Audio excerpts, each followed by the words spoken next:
Hello and welcome back to John's Comics with Friends and the final part in the four-part reading of Charles Dickens' A Christmas Carol. I've been doing this across my channel for the last few days, from Christmas Eve to now New Year's Eve, and little by little just kind of working my way through it. So tonight is our little finale, and I'll be reading the last chapter, although there's like a little epilogue, I guess you could say, at the end. So we'll do both together into one stream here and kind of do this up here a little bit like that. There we go. So thank you for everybody for coming and hanging out. And there's a little playlist. If this is your first time catching one of these, I've got a playlist going and you can watch or listen to all four parts of this classic story of Scrooge if you wish to. So this is part 4 or stave 4, The Last of the Spirits. The phantom slowly, gravely, silently approached. When it came near him, Scrooge bent down upon his knee, for in the very air through which this spirit moved, it seemed to scatter gloom and mystery. It was shrouded in a deep black garment, which concealed its head, its face, its form, and left nothing of it visible save one outstretched hand. But for this it would have been difficult to detach its figure from the night and separate it from the darkness by which it was surrounded. He felt that it was tall and stately when it came beside him, and that its mysterious presence filled him with a solemn dread. He knew no more, for the spirit neither spoke nor moved. "I am in the presence of the ghost of Christmas yet to come?" asked Scrooge. The spirit answered not, but pointed onward with its hand. "You are about to show me shadows of the things that have not yet happened, but will happen in the time before us," Scrooge pursued. "Is that so, spirit?" The upper portion of the garment was contracted for an instant in its folds, as if the spirit had inclined its head. That was the only answer he received. Although well used to ghostly company by this time, Scrooge feared the silent shape so much that his legs trembled beneath him, and he found that he could hardly stand when he prepared to follow it. The spirit paused a moment, as observing his condition and giving him time to recover. But Scrooge was all the worse for this. It thrilled him with a vague, uncertain horror to know that behind the dusky shroud there were ghostly eyes intently fixed upon him, while he, though he stretched his own to the utmost, could see nothing but a spectral hand and one great heap of black. "Ghost of the future," he exclaimed, "I fear you more than any spectre I have seen. But as I know your purpose is to do me good, and as I hope to live to be another man from what I was, I am prepared to bear you company and do it with a thankful heart. Will you not speak to me?" It gave him no reply. The hand was pointed straight before him. "Lead on," said Scrooge. "Lead on. The night is waning fast, and it is precious time to me, I know. Lead on, spirit." The phantom moved away as it had come towards him. Scrooge followed in the shadow of its dress, which bore him up, he thought, and carried him along. They scarcely seemed to enter the city, for the city rather seemed to spring up about them and encompass them on its own. But there they were in the heart of it, on change amongst the merchants who hurried up and down and chinked the money in their pockets and conversed in groups and looked at their watches and trifled thoughtfully with their great gold seals and so forth, as Scrooge had seen them often. The spirit stopped beside one little knot of businessmen. Observing that the hand was pointing to them, Scrooge advanced to listen to their talk. "No," said a great fat man with a monstrous chin. "I don't know much about it either way. I only know he's dead." When did he die? Inquired another. Last night, I believe. Why, what was the matter with him? Asked the third, taking a vast quantity of snuff out of the very large snuff-box. I thought he'd never die. God knows, said the first with a yawn. What has he done with his money? Asked a red-faced gentleman with a pendulous excrescence at the end of his nose and that shook like the gills of a turkey-cock. I haven't heard, said the man with the large chin, yawning again. Left it to his company, perhaps. He hasn't left it to me, that's all I know. This pleasantry was received with a general laugh. It's likely to be a very cheap funeral, said the same speaker. For upon my life, I don't know of anybody to go for it. Suppose we make up a party and volunteer. Well, I don't mind going if a lunch is provided, observed the gentleman with the excrescence on his nose. But I must be fed if I make one. Another laugh. Well, I am the most disinterested among you after all, said the first speaker. For I never wear black gloves and I never eat lunch. But I'll offer to go, if anybody else will. When I come to think of it, I'm not at all sure that I wasn't the most particular friend. For we used to stop and speak whenever we met by and by. Speakers and listeners strolled away and mixed with other groups. Scrooge knew these men and looked towards the spirit for an explanation. The phantom glided on into the street. Its finger pointed to two persons meeting. Scrooge listened again, thinking that the explanation might lie here. He knew these men also perfectly. They were men of business, very wealthy and of great importance. He had made a point of always standing well in their esteem in a business point of view, that is, strictly in a business point of view. How are you? Said one. How are you? Said the other.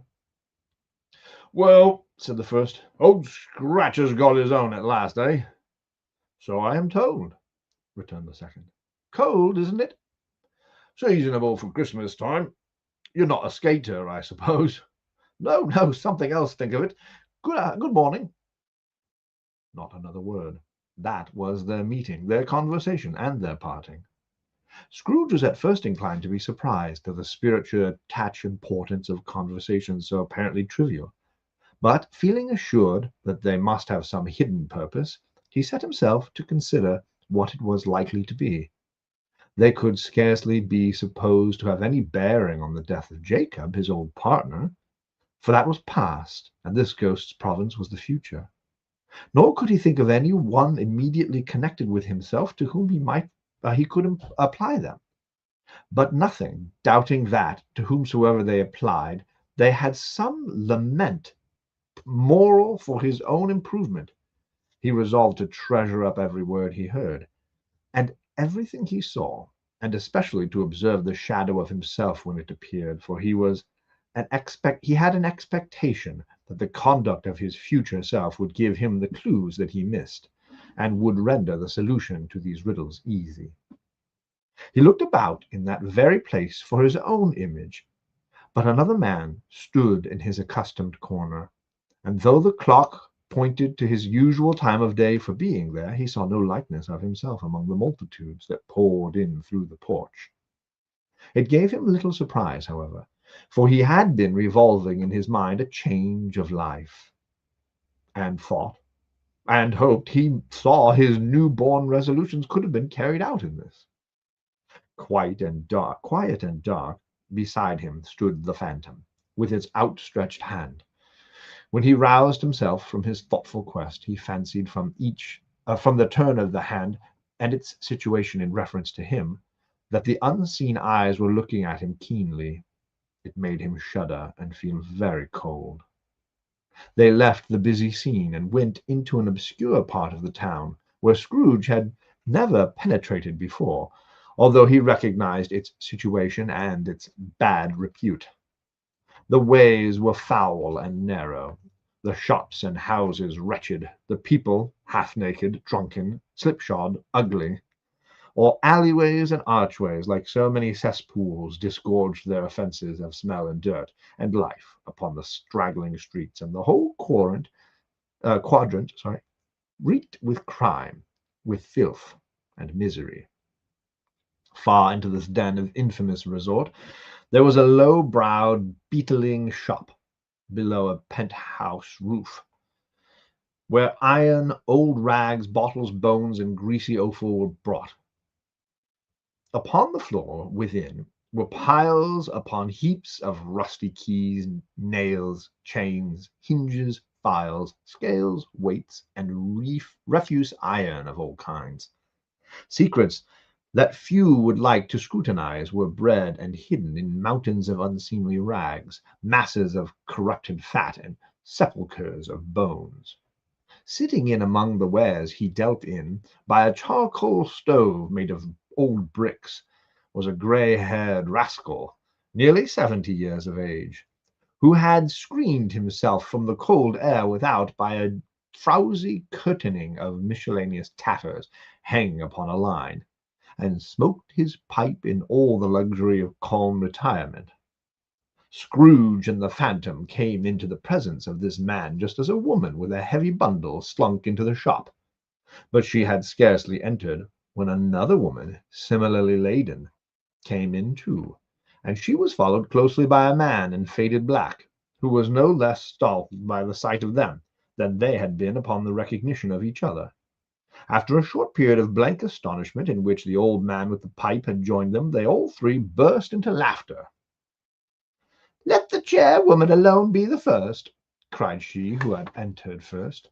"Let the laundress alone be the second, and let the undertaker's man alone be the third. Look here, old Joe, here's a chance, if we haven't all three met here without meaning it." "Oh, you couldn't have met in a better place," said old Joe, removing his pipe from his mouth. "Come into the parlour. You were made free of it long ago, you know, and the other two ain't strangers. Stop till I shut the door of the shop. Ugh, how it squeaks! There ain't a bit of rusty old metal in the place has its own hinges, I believe, and I'm sure there's no such old bones here as mine. We're all suitable to old calling. We're well matched. Come into the parlour, come into the parlour." The parlour was a space behind the screen of rags. The old man raked the fire together with an old stair-rod, and having trimmed his smoky lamp, for it was night, with the stem of his pipe, put it in his mouth again. While he did this, the woman who had already spoken threw her bundle on the floor and sat down in a flaunting manner on a stool, crossing her elbows on her knees and looking with a bold defiance at the other two. "What odds, then? What odds, Miss Dilber?" said the woman. "Every person has a right to take care of themselves. I mean, he always did." "Well, that's true indeed," said the laundress. "No man more so." "Why, then, don't stand staring as if you're afraid, woman. Who's the wiser? We're not going to pick holes in each other's coats, I suppose." "No, indeed," said Mrs. Dilber and the man together. "We should hope not." "Very well, then," cried the woman. "That's enough. Who's the worse for the loss of a few things like these? Not a dead man, I suppose." "No, indeed," said Mrs. Dilber, laughing. "If he wanted to keep them after he was dead, a wicked old screw," perused the woman, "why wasn't he natural in his lifetime? If he had been, he'd have had someone to look after him when he'd been struck with death, instead of lying, gasping out his last there, all alone by himself." "It's the truest word that ever was spoke," said Mrs. Dilber. "It's a judgment on him." "I wish it was a little heavier judgment," replied the woman, "and it should have been. You may depend upon it, if I could have laid my hands on anything else. Open that bundle, old Joe, and let me know the value of it. Speak out plain. I'm not afraid to be the first, not afraid for them to see it. We knew pretty well that we were helping ourselves before we met here, I believe. It's no sin. Open the bundle, Joe." But the gallantry of her friends would not allow of this, and the man in faded black, mounting the breach first, produced his plunder. It was not extensive. A seal or two, a pencil case, a pair of sleeve buttons, and a brooch of no great value were all. They were severely examined and appraised by old Joe, who chalked the sums he had disposed to give for each upon the wall, and adding them up to a total when he found that there was nothing more to come. "Well, that's your account," said Joe, "and I wouldn't give another sixpence if it was boiled for not doing it. Who's next?" Mrs. Dilber was next. Sheets and towels, a little wearing apparel, 2 old-fashioned silver teaspoons, a pair of sugar tongs, and a few boots. Her account was stated on the wall in the same manner. "I always give too much to ladies. It's a weakness of mine. That's the way I ruin myself," said old Joe. "That's your account. If you asked me for another penny and made it an open question, I'd repent of being so liberal and knock off half a crown." "And now undo my bundle, Joe," said the first woman. Joe went down on his knees for the greater convenience of opening it, and having unfastened a great many knots, dragged out a large and heavy roll of some dark stuff. "What do you call this?" said Joe. "Bed curtains?" "Ah," returned the woman, laughing and leaning forward on her crossed arms. "Bed curtains." "You don't mean to say you took 'em, rings and all, with him lying there?" asked Joe. "Yes, I do," replied the woman. "Why not?" "Oh, you were born to make your fortune," said Joe, "and you'll certainly do it. I certainly shan't hold my hand when I can get anything in it by reaching it out for the sake of such a man as he was, I promise you, Joe," returned the woman coolly. "Don't drop that oil upon the blankets now." "His blankets?" asked Joe. "Whose else's do you think?" replied the woman. "He isn't likely to take cold without 'em, I dare say." "I hope he didn't die of catching anything, eh?" said old Joe, stooping in his work and looking up. "Don't be afraid of that," returned the woman. "I ain't so fond of his company that I'd loiter about him for such things if he did, eh? You may look through that shirt till your eyes ache, but you won't find a hole in it nor a threadbare place. It's the best he had, and fine one too. They'd have wasted it if it hadn't been for me." "Well, what do you call wasting of it?" asked old Joe. "Putting it on him to be buried in, for sure," replied the woman with a laugh. "Somebody was fool enough to do it, but I took it off again. If a calico ain't enough for such a purpose, it ain't good enough for anything. It's quite as becoming to the body. He can't look uglier than he did in that one." Scrooge listened to this dialogue in horror. As they sat grouped about their spoil in the scanty light afforded by the old man's lamp, he viewed them with a detestation and disgust which could hardly have been greater, though they had been obscene demons marking the corpse itself. "Ha!" laughed the same woman, when old Joe produced a flannel bag with money in it, told out their several gains upon the ground. "This is the end of it, you see. He frightened everyone away from him when he was alive to profit us when he was dead." "Spirit," said Scrooge, shuddering from head to toe, I see the case of this unhappy man might be my own. My life tends that way now. Heavenly, merciful heaven, what is this?" He recoiled in terror, for the scene had changed, and now he almost touched a bed, a bare, uncurtained bed, on which, beneath a ragged sheet, there lay a something covered up, which, though it was dumb, announced itself in awful language. The room was very dark, too dark to be observed with any accuracy, though Scrooge glanced about it in obedience to a secret impulse, anxious to know what kind of room it was.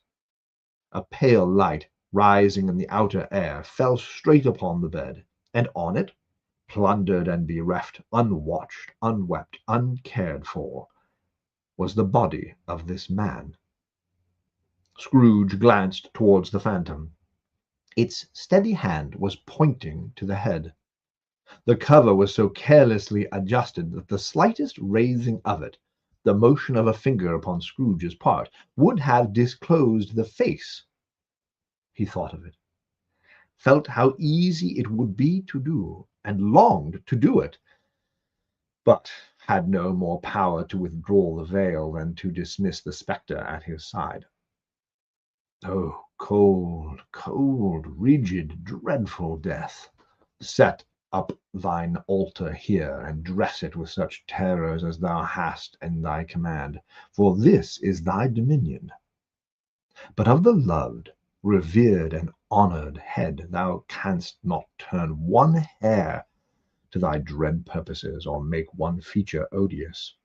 It is not that the hand is heavy, and will fall down when released. It is not that the heart and pulse are still, but that the hand was open, generous, and true, the heart brave, warm, and tender, and the pulse a man's. Strike, shadow, strike, and see his good deeds springing from the wound, to sow the world with life immortal. No voice pronounced these words in Scrooge's ear, and yet he heard them. He looked upon the bed. He thought, if this man could be raised up now, what would be his foremost thoughts? Avarice? Hard dealing? Griping cares? They had brought him to a rich end, truly. He lay in the dark, empty house, with not a man, a woman, or a child to say he was kind to me in this or that. And for the memory of one kind word, I will be kind to him. A cat was tearing at the door, and there was a sound of gnawing rats beneath the hearthstone. What they wanted in the room of death, and why they were so restless and disturbed, Scrooge dare not to think. "Spirit," he said, "this is a fearful place. In leaving it, I shall not leave its lesson. Trust me. Let us go." Still the ghost pointed with an unmoving finger to the head. "I understand you," Scrooge returned, "and I would do it if I could, but I have not the power, Spirit. I have not the power." Again it seemed to look upon him. "If there is any person in the town who feels emotion caused by this man's death," said Scrooge, quite agonized, "show that person to me. Spirit, I beseech you." The phantom spread its dark robe before him for a moment, like a wing, and withdrawing it, revealed a room by daylight where a mother and her children were. She was expecting someone, and with anxious eagerness, for she walked up and down the room, starting at every sound, looking around for the window, glanced at the clock, tried, but in vain, to work with her needle, and could barely hear the voices of the children in their play. At length the long-expected knock was heard. She hurried to the door, and met her husband, a man whose face was well-worn and depressed, though he was young. There was a remarkable expression in it now, a kind of serious delight, of which he felt ashamed, and which he struggled to repress. He sat down at the dinner which had been hoarding for him by the fire, and when she asked him faintly what news, which was not until after a long silence, he appeared embarrassed how to answer. "Is it good," she asked, "or bad?" to help him. "Bad," he answered. "Are we quite ruined?"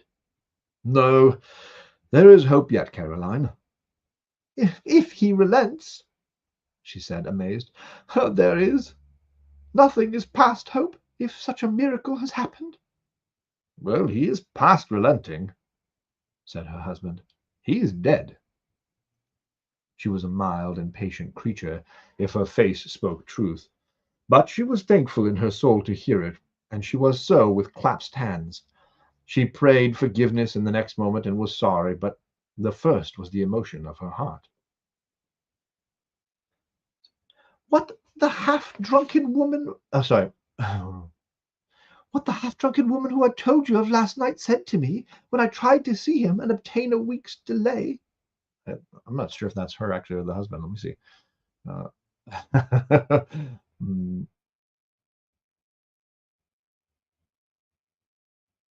oh, I think that's supposed to be her husband. Sorry. They don't tell you. What the half-drunken woman whom I told you of last night said to me when I tried to see him and obtain a week's delay, and what I thought was a mere excuse to avoid me turns out to have been quite true. He was not only very ill, but dying even then. To whom will our debt be transferred? I don't know, but before that time we shall be ready with the money. And even though we are not, it would be bad fortune indeed to find so merciless a creditor as his successor. We may sleep tonight with light hearts, Caroline. Yes, softened as they would, their hearts were lighter. The children's faces, hushed, clustered round to hear what they so little understood, were brighter, and it was a happier house for this man's death. The only emotion the ghost could show him, caused by the event, was one of pleasure. Let me see some tenderness connected with the death, said Scrooge, or that a dark chamber spirit, which we left just now, will be forever present to me. The ghost conducted him through several streets familiar to his feet, and as they went along, Scrooge looked here and there to find himself, but nowhere was he to be seen. They entered instead Bob Cratchit's house, the dwelling he had visited before, and found the mother and the children seated round the fire. Quiet, very quiet. The noisy little Cratchit children were still as statues in one corner, and sat looking at Peter, who had a book before him. The mother and her daughters were engaged in sewing, but surely they were very quiet. And he took a child and set him in the midst of them. Where had Scrooge heard these words? Had he not dreamed them? The boy must have read them out as he and the spirit crossed the threshold. Why did he not go in? The mother laid her work upon the table and put her hand up to her face. "Oh, the colour hurts my eyes," she said. The colour? Ah, poor Tiny Tim. "They're better now again," said the Cratchit's wife. "It makes them weak by candlelight, and it wouldn't show weak eyes to your father when he comes home for the world. It must be near its time." "It's past it, rather," Peter answered, shutting up his book. "But I think he walked a little slower than he's used to these last few evenings, mother." They were very quiet again. At last she said in a steady, cheerful voice that only faltered once, I have known him walk with Tiny Tim upon his shoulder very fast indeed." "So have I," cried Peter, "often." "And so have I," exclaimed another. So had all. "But he was very light to carry," she resumed, intent upon her work, "and his father loved him so that it was no trouble, no trouble. Oh, and there is your father at the door." She hurried out to meet him, and little Bob, in his comforter (he had need of it, poor fellow), came in. His tea was ready for him on the hob, and they all tried who should help him to it most. Then the two young Cratchits got upon his knees, and laid each child a little cheek against his face, as if they said, "Don't mind, father, don't be grieved." Bob was very cheerful with them, and spoke pleasantly to all the family. He looked at the work upon the table, and praised the industry and speed of Mrs. Cratchit and the girls. They would be done long before Sunday, he said. "Sunday? You went to-day, then, Robert?" said his wife. "Yes, my dear," returned Bob. "I wish you could have gone. It would have done you good to see how green a place it is. But you'll see it often. I promised him that I would walk there on a Sunday. My little child," cried Bob. "My little child." He broke down all at once. He couldn't help it. If he could have helped it, he and his child would have been farther apart perhaps than they were. He left the room and went upstairs into the room above, which was lighted cheerfully, and hung like Christmas. There was a chair set close beside the child. There were signs of someone having been there lately. Poor Bob sat down in it, and when he had thought a little and composed himself, he kissed the little face. He was reconciled to what had happened, and went down again quite happy. They drew upon the fire and talked, the girls and mother working still. Bob told them of the extraordinary kindness of Mr. Scrooge's nephew, whom he had scarcely seen but once, and who, meeting him in the street that day, seeing that he was a little just down, said Bob, inquiring as to what happened to distress him. On which, said Bob, for he was the pleasantest spoken gentleman you have ever heard, I told him I am heartily sorry for it, Mr. Cratchit, he said, and heartily sorry for your good wife. By the by, how you ever knew that, I don't know. Knew what, my dear? Why, that you were a good wife, replied Bob. Everyone knows that, Dad, said Peter. Very well observed, my boy, cried Bob. I hope they do. Heartily sorry, he said, for your good wife. If I can be of service to you in any way, he said, give me his card. That's where I live. Pray come to me. Now, it wasn't, cried Bob, for the sake of anything he might be able to do for us, so much as for his kind way, that this was quite delightful. It really seemed as if he had known our Tiny Tim and felt with us. I'm sure he was a good soul, said Mrs. Cratchit. Oh, you would be sure of it, my dear, returned Bob. If you saw and spoke to him, I shouldn't be at all surprised, mark what I say, if he got Peter a better situation. Only hear that, Peter, said Mrs. Cratchit. And then, cried one of the girls, Peter will be keeping company with someone and setting up for himself. Get along with you, retorted Peter, grinning. It's just as likely as not, said Bob. One of these days, though, there's plenty of time for that, my dear. But however and whenever we part from one another, I am sure we shall none of us forget poor Tiny Tim, shall we? Or this first parting that there was among us. Never, father, cried them all. And I know, said Bob, I know, my dears, that when we recollect how patient, how mild he was, although he was a little child, we shall not quarrel easily among ourselves and forget poor Tiny Tim in doing it. No, never, father, said they all together.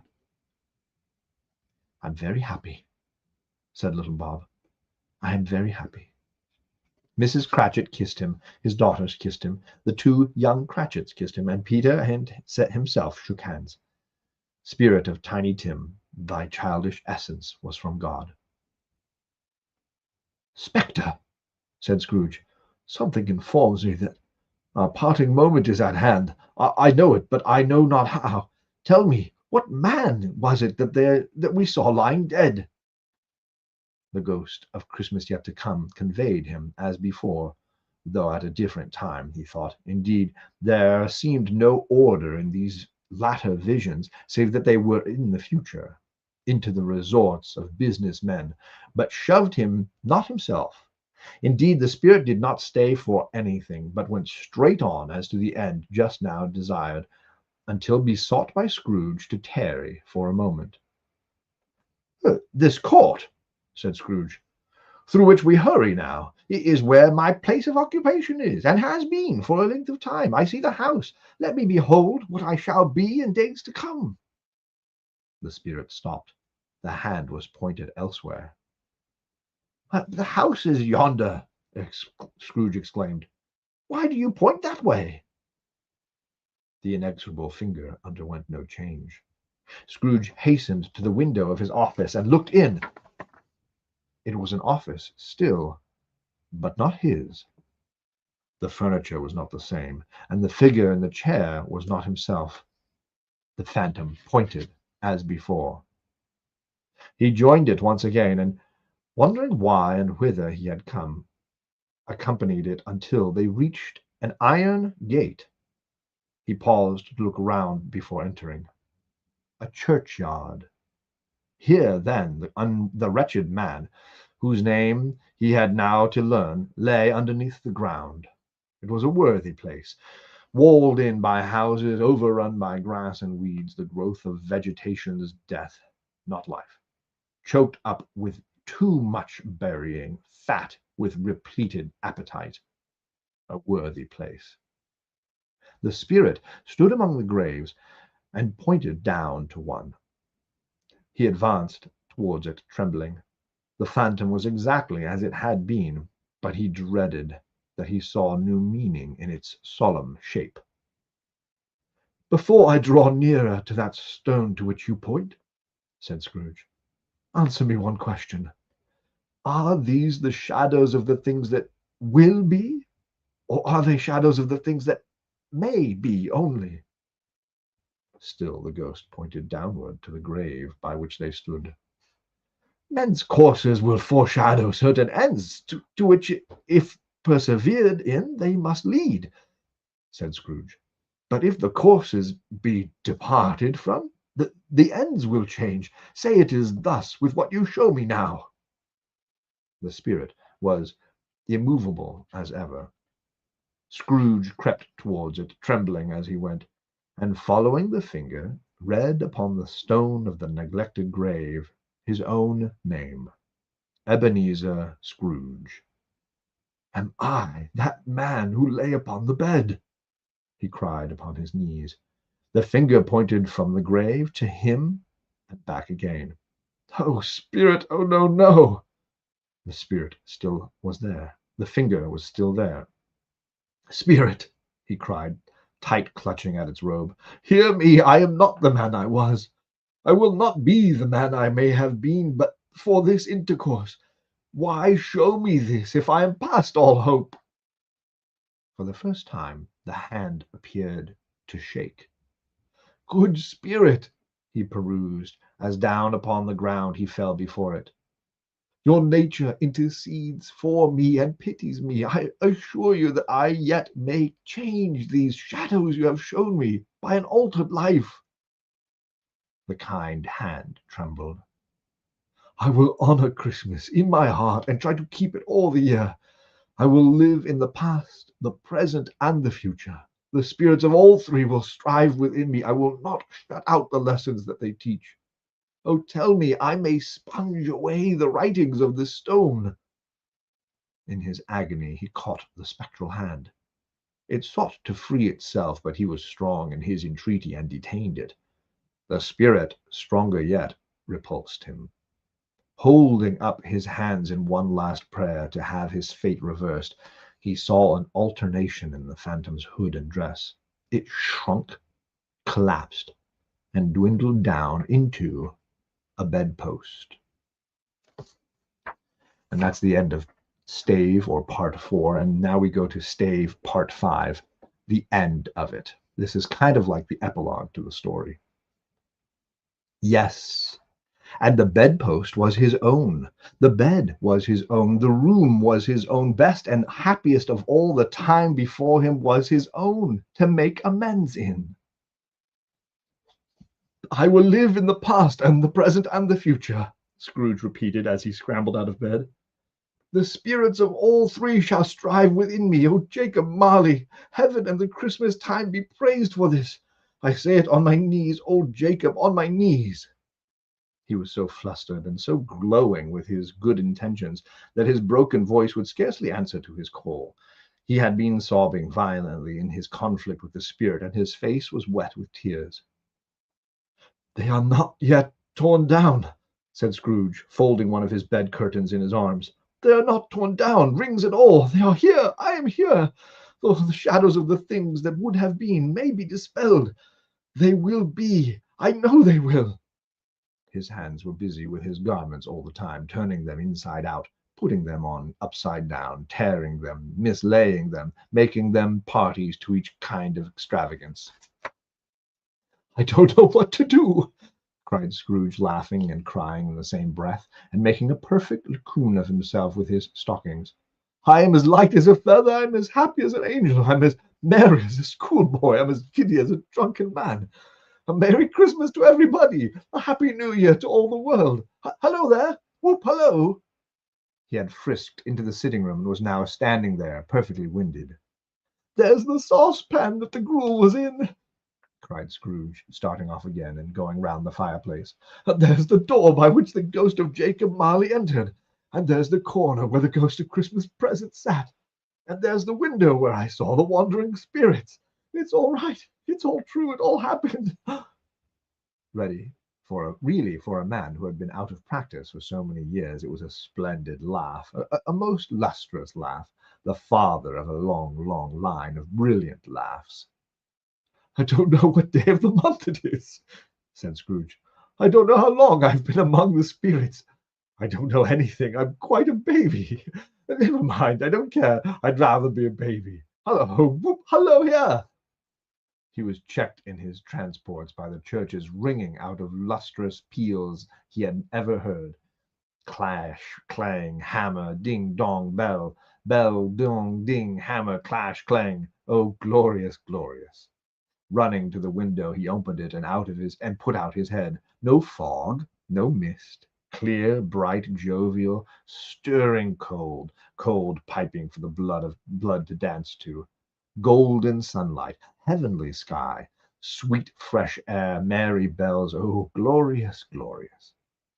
"What's today?" cried Scrooge, calling down to a boy in Sunday clothes who perhaps had loitered in to look about him. "Eh?" returned the boy, with all his might of wonder. "What is today, my fine fellow?" said Scrooge. "Today?" replied the boy. "Why, it's Christmas Day." "It's Christmas Day?"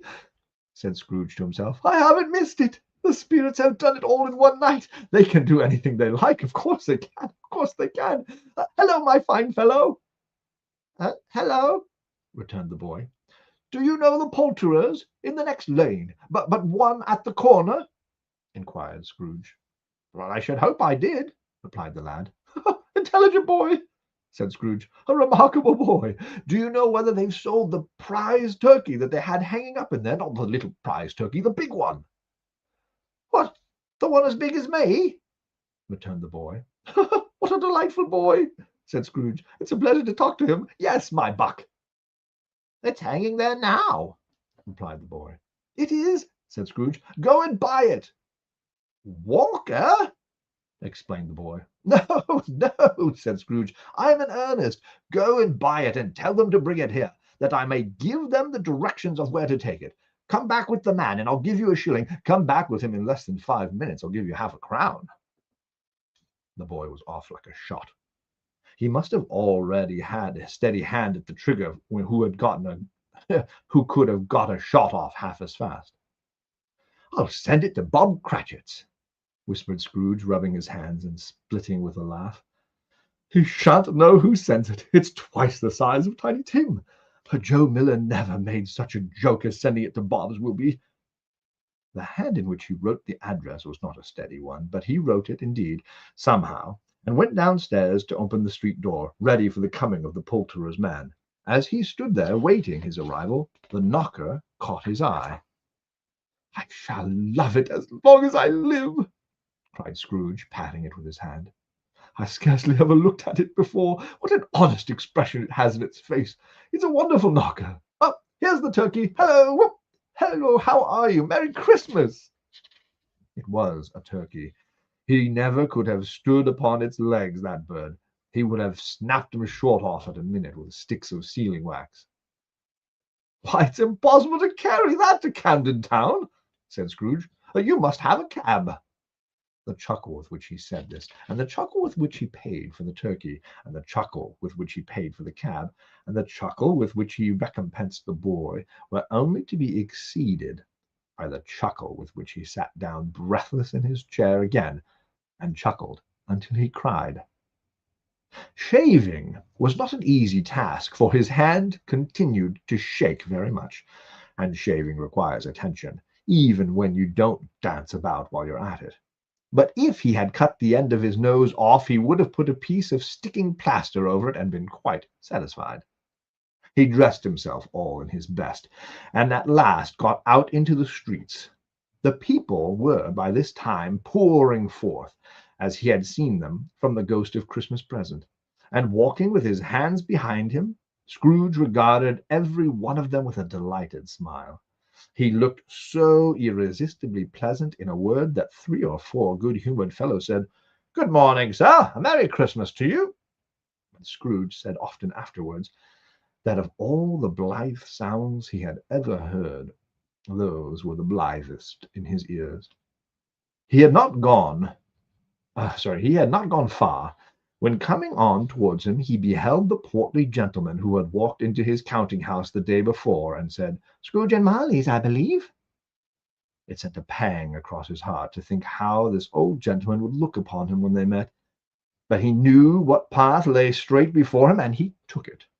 "My dear sir," said Scrooge, quickening his pace, and taking the old gentleman by both hands, "how do you do? I hope you succeeded yesterday. It was very kind of you. A Merry Christmas to you, sir." "Mr. Scrooge?" "Yes," said Scrooge, "that is my name, and I fear it may not be pleasant to you. Allow me to ask your pardon, and will you have the goodness—" Here Scrooge whispered in his ear. "Lord bless me!" said the gentleman, as if his breath were gone. "My dear Mr. Scrooge, are you serious?" "If you please," said Scrooge. "Not a farthing less. A great many back payments are included in it, I assure you. Will you do me that favour?" "Oh, my dear sir," said the other, shaking hands with him, "I don't know what to say of such munificent—" "Don't say anything, please," retorted Scrooge. "Come and see me. Will you come and see me?" "I will," cried the old gentleman, and it was clear that he meant to do it. "Thank you," said Scrooge. "I am much obliged to you. I thank you 50 times. Bless you." He went to church, and walked about the streets, and watched people hurrying to and fro, and patted children on the head, and questioned beggars, and looked down into the kitchens of houses, and up to the windows, and found that everything could yield him pleasure. He had never dreamed, in any walk, that anything could give him so much happiness. In the afternoon he turned his steps towards his nephew's house. He passed a door a dozen times before he had the courage to go up and knock. But he made a dash, and did it. "Is your master at home, my dear?" said Scrooge to the girl. Nice girl, very. "Yes, sir." "Where is he, my love?" said Scrooge. "He's in the dining-room, sir, along with mistress. I'll show you upstairs, if you please." "Oh, thank you. He knows me," said Scrooge, with his hand already in the dining-room door. "I'll go in here, my dear." He turned it gently, and sidled his face in round the door.